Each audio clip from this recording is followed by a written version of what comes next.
Oke.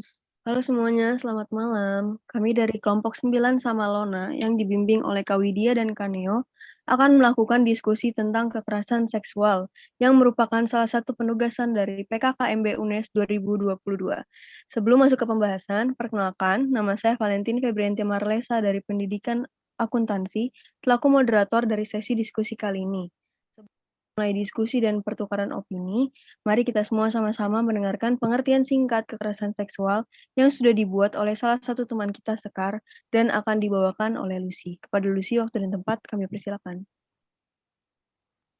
Sebelumnya, terima kasih Mbak Valen. Perkenalkan, nama saya Lucy Murdiani dari Fakultas Jurusan Pendidikan Bahasa dan Sastra untuk menjelaskan tentang definisi kekerasan seksual beserta dengan grafik jumlah korban di Indonesia per tahun. Next.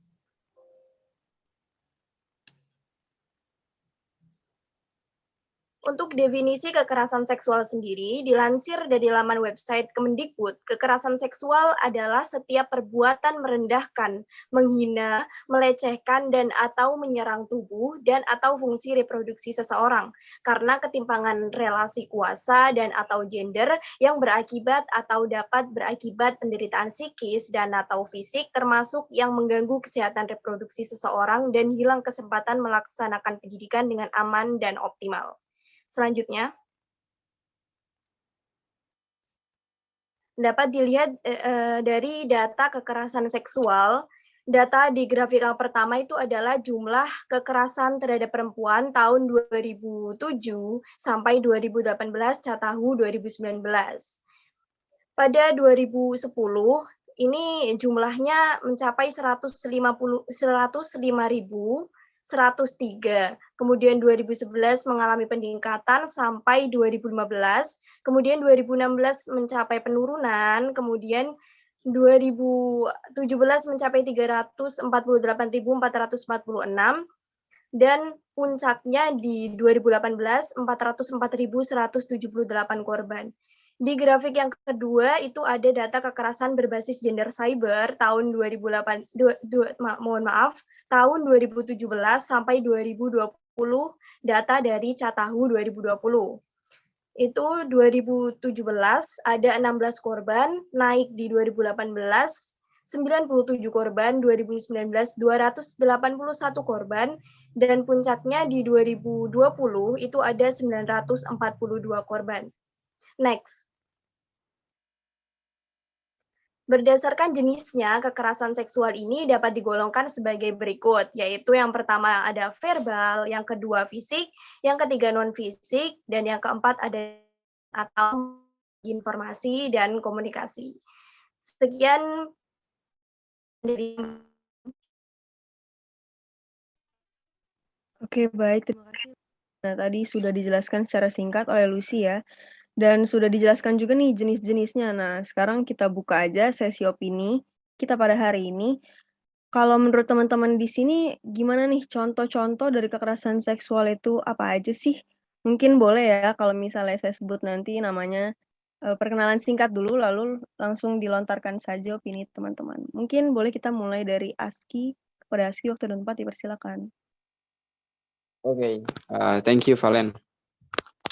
Oke, di sini perkenalkan teman-teman, saya Azki Muhammad Agustian dari Prodi Ilmu Geografi, dan berikut opini yang saya tahu dan sesuatu yang saya tahu tentang kekerasan seksual dan apa aja jenisnya. Yang salah satunya yang saya tahu itu tentang pemerkosaan. Nah, pemerkosaan ini merupakan jenis serangan seksual yang biasanya melibatkan hubungan seksual yang dilakukan terhadap seseorang dengan tanpa persetujuan. Jadi dengan pemaksaan gitu. Dilakukannya dengan pemaksaan si korban gitu. Dan perbuatan tersebut dapat dilakukan dengan kekerasan fisik, dengan cara pemaksaan, penyalahgunaan wewenang, atau terhadap orang yang tidak mampu memberikan persetujuan yang sah, seperti orang yang lumpuh, yang buta, yang tidak sadarkan diri, atau orang-orang lain yang mempunyai kekurangan. Dan yang saya tahu juga, dampak dari kekerasan seksual ini dapat menyebabkan korban itu yang pertama itu merasa cemas pastinya. Merasa cemas, yang kedua merasa depresi, dan yang terakhir yang pasti mungkin setiap korban terima yaitu rasa trauma dari yang dilakukan oleh si pemerkosa itu. Ya, mungkin itu opini atau salah satu jenis kekerasan seksual yang saya tahu. Untuk itu terima kasih untuk waktunya. Saya kembalikan lagi ke Valen. Thank you. Baik, terima kasih Aski atas kesediaannya untuk mengutarakan opininya. Mungkin sekarang kita boleh langsung lanjut aja ya ke Faudi. Kita mau kenalan, lalu Faudi silakan boleh utarakan opininya. Silakan Faudi. Ya, terima kasih Valen. Perkenalkan, saya Faudi Rahmatriyadi dari Prodi Teknik Sipil. Hari ini saya akan beropini tentang kekerasan seksual, yaitu intimidasi seksual. Intimidasi seksual adalah tindakan yang menyerang seseorang yang dapat menimbulkan rasa takut dan gangguan psikis pada seseorang. Pada umumnya, korban pelecehan seksual atau kerap yang mengalami intimidasi seksual akan mendapatkan gangguan secara psikis yang dapat menghilangkan kepercayaan diri serta dapat menimbulkan rasa trauma. Itu saja yang saya tahu tentang intimidasi seksual. Terima kasih atas waktunya. Saya kembalikan kepada Valen. Oke, terima kasih Faudi. Selanjutnya kita mau dengar opini dari teman kita Asti. Kepada Asti, waktu dan tempat dipersilakan. Oke, terima kasih Valen atas waktunya. Sebelumnya, perkenalkan nama saya Asti Hanafi dari Prodi Pendidikan IPS. Menurut saya, kekerasan seksual ada beberapa jenis. Di antaranya yang saya ketahui adalah pelecehan seksual. Nah, pelecehan seksual itu sendiri adalah suatu tindakan yang tidak diharapkan, sehingga menyebabkan seseorang merasa tidak nyaman, merasa risih, dan terganggu, serta dilakukan dengan cara memaksakan sesuatu yang bersifat seksual. Penyebabnya seringkali diawali dengan pelaku yang merasa memiliki kekuasaan lebih terhadap korban dan keinginannya mencari kesempatan. Nah, pelaku pelecehan seksual sering menganggap hal ini itu sepele dan hanya sekedar guyonan. Padahal sebenarnya ini itu adalah masalah yang sangat serius. Terlebih lagi, kalau korban pelecehan seksual itu akan merasakan dampak pada fisik maupun psikis, dan itu tuh nggak mudah buat dihilangkan atau disembuhkan. Nah, ada beberapa cara untuk menghadapi pelecehan seksual bila udah terjadi nih, kayak melakukan tindakan yang bisa mencegah terjadinya pelecehan seksual itu sendiri, seperti memberitahu bahwa yang dikatakan tersebut itu nggak pantas untuk dibicarakan atau menjauh dari sumber kemungkinan pelecehan seksual terjadi. Pelecehan seksual itu juga bisa terjadi di mana aja loh, baik di lingkup pertemanan, tempat kerja, tempat kuliah, dan dimanapun kita berada. Jadi kita harus tetap waspada. Terima kasih, itu saja yang dapat saya sampaikan. Saya kembalikan ke Valen. Baik, terima kasih Asti. Aku setuju banget nih kalau pelecehan seksual itu bisa terjadi di mana saja dan biasanya khususnya di lingkup pertemanan itu pelakunya berlindung di balik kata guyonan. Kita sebagai generasi terpelajar harus bisa lebih peka terhadap sesama dan menciptakan lingkungan yang aman dan nyaman bagi rakyat ya. Oke, terima kasih. Selanjutnya mungkin kita bisa dengar nih dari teman kita Muflika. Silakan Muflika. Oke, makasih Valen waktunya. Perkenalkan, nama aku Muflika Citra Utami dari Pendidikan Bahasa Arab. Oke. Di sini aku menyampaikan opini aku tentang kekerasan seksual. Salah satunya ada eksploitasi seksual, yaitu segala bentuk pemanfaatan organ tubuh seksual atau organ tubuh lain yang untuk tujuannya mengambil keuntungan semata. Nah, pada eksploitasi seksual ini paling populer adalah eksploitasi seksual anak yang sering kita sebut dengan SK. Bentuk-bentuknya itu ada berbagai macam. Yang pertama ada pornografi anak, prostitusi anak, perkawinan anak untuk tujuan seksual, perdagangan anak untuk tujuan seksual, dan eksploitasi anak itu menimbulkan dampak yang negatif. Yang Pertama ada terhadap fisik. Pada kondisi fisik menimbulkan luka pada anak tersebut. Dan pada kondisi psikologis dapat menimbulkan depresi, rasa bersalah, dan dapat menyebabkan anak itu bunuh diri. Nah, mungkin itu saja Valen yang dapat aku sampaikan. Terima kasih. Oke, terima kasih banyak Muflika.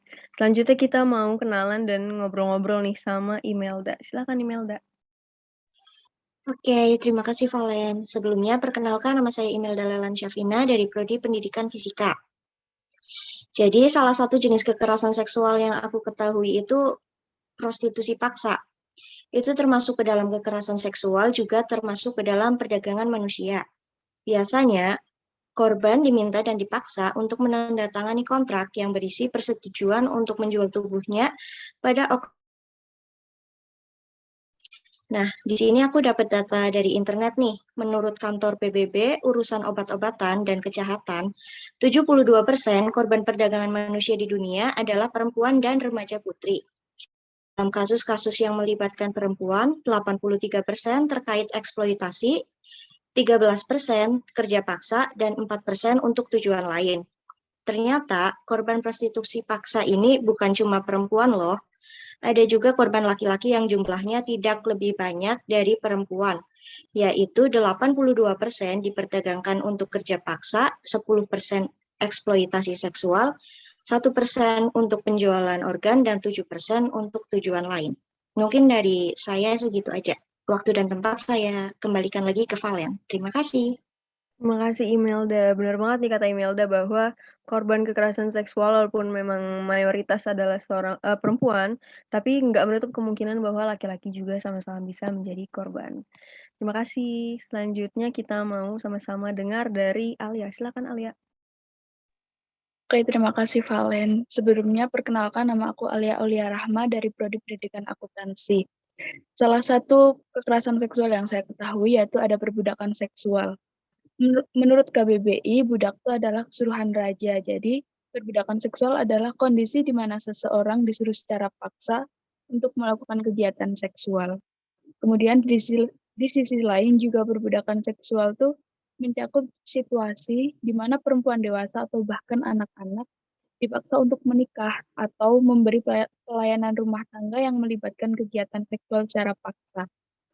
Seperti yang kita ketahui juga, dahulu kan Indonesia dijajah oleh Jepang. Nah, pada masa itu banyak tuh wanita pribumi yang dijadikan budak untuk memenuhi kebutuhan seks para prajurit Jepang. Apabila wanita pribumi tersebut menolak, akan diasingkan bahkan akan dibunuh oleh para prajurit. Begitu aja opini dari saya. Terima kasih. Oke, terima kasih Alia. Benar banget kata Alia dari dulu ya. Karena kita masih maba nih, mungkin masih fresh otaknya tentang pelajaran SMA ya. Benar banget. Kalau di zaman penjajahan Jepang waktu itu ada namanya Jugun Ianfu, yaitu perbudakan seksual yang dilakukan oleh tentara Jepang terhadap wanita pribumi. Sangat disayangkan ya bahwa di zaman modern sekarang hal tersebut juga masih ada. Terima kasih Alia untuk opininya. Sekarang kita mau dengar opini dari Lutfa. Kepada Lutfa, waktu dan tempat kami persilakan. Sebelumnya, terima kasih kepada Kak Valen. Di sini perkenalkan, saya Lutfa Janani dari Prodi Pendidikan Kimia. Menurut saya, termasuk dari salah satu jenis kekerasan seksual yang saya ketahui adalah pemaksaan perkawinan dan cerai gantung. Pemaksaan perkawinan juga termasuk sebagai jenis kekerasan seksual karena pemaksaan hubungan seksual menjadi bagian tidak terpisahkan dari perkawinan yang tidak diinginkan, baik dari pihak laki-laki maupun pihak perempuan.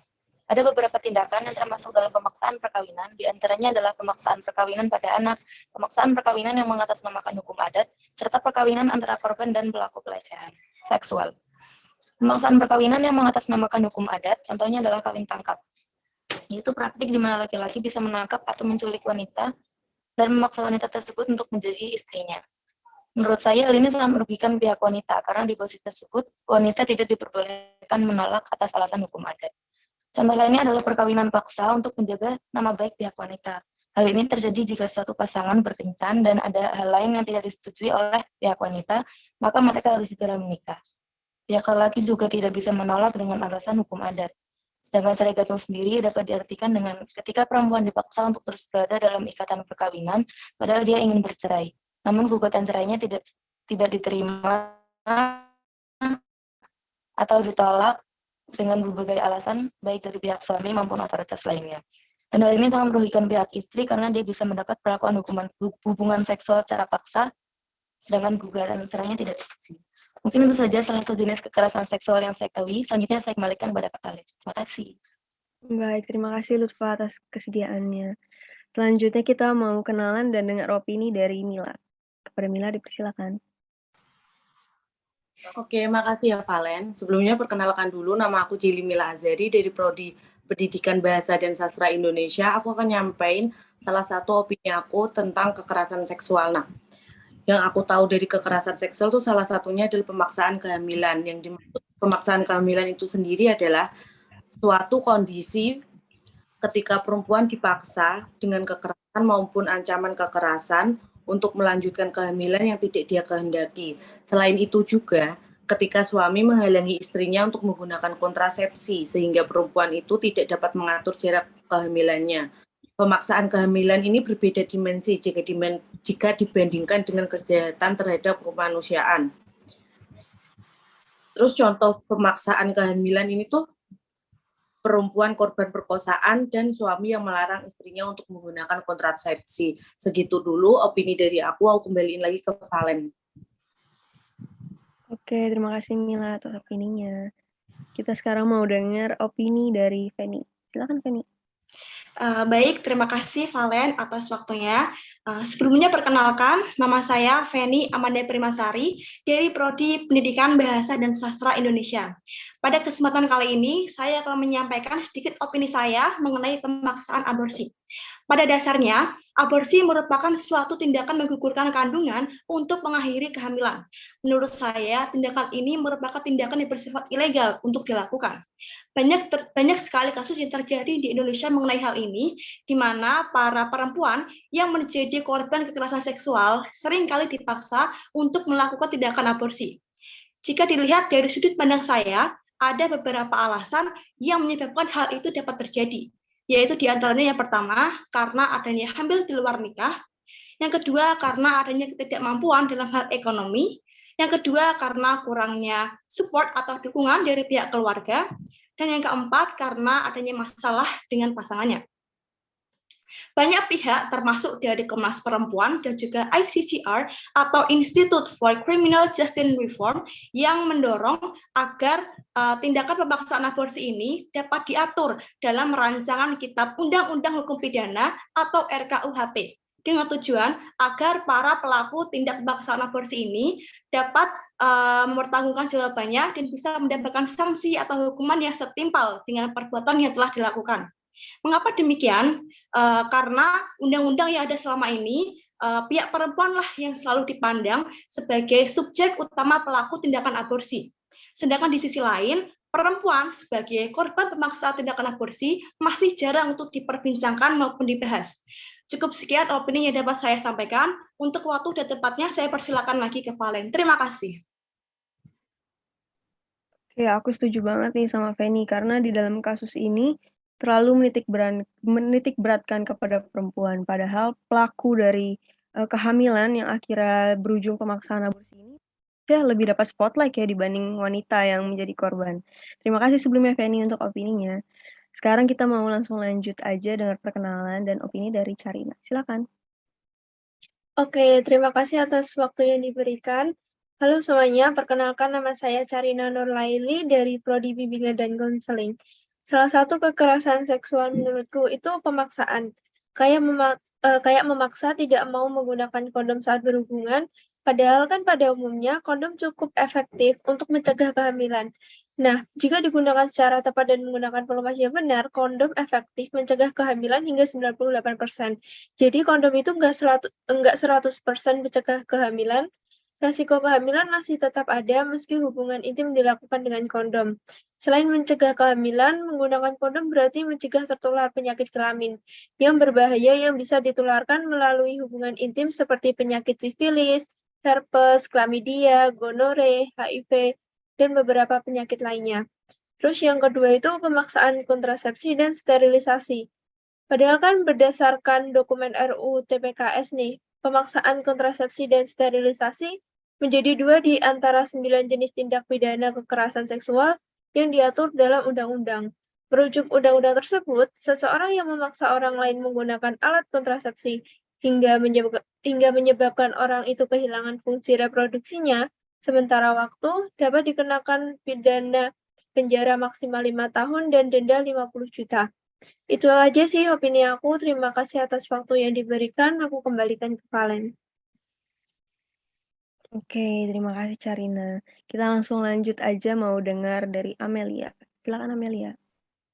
Baik, terima kasih Valen atas waktunya. Sebelumnya perkenalkan, nama saya Amelia Elena Chandra dari jurusan Pendidikan Guru Sekolah Dasar.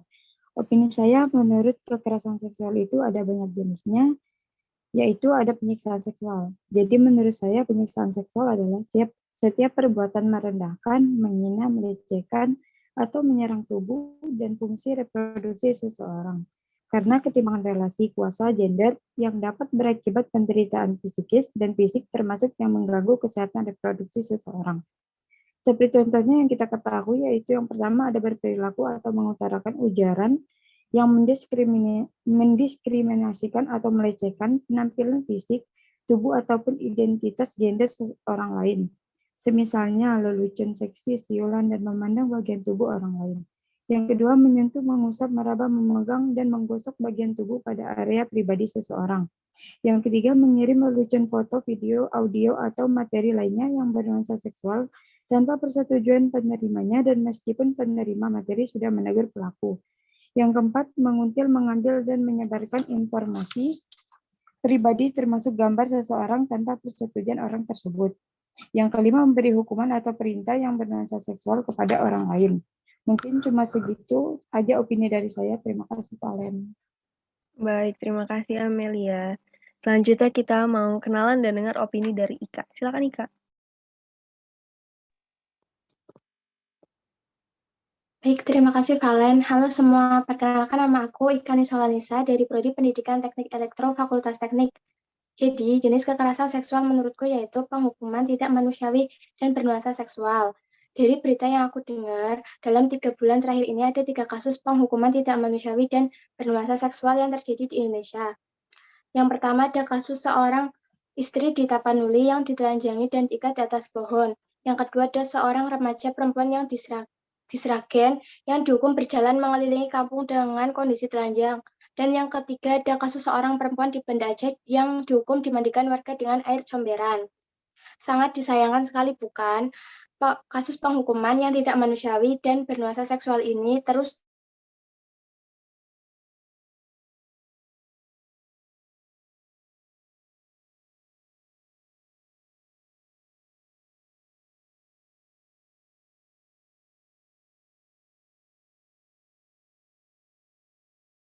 (1998). Aku sangat berharap Komnas Perempuan mampu mendesak pemerintah untuk mencegah tindak penghukuman yang tidak manusiawi dan bernuansa seksual kembali terulang di masa depan.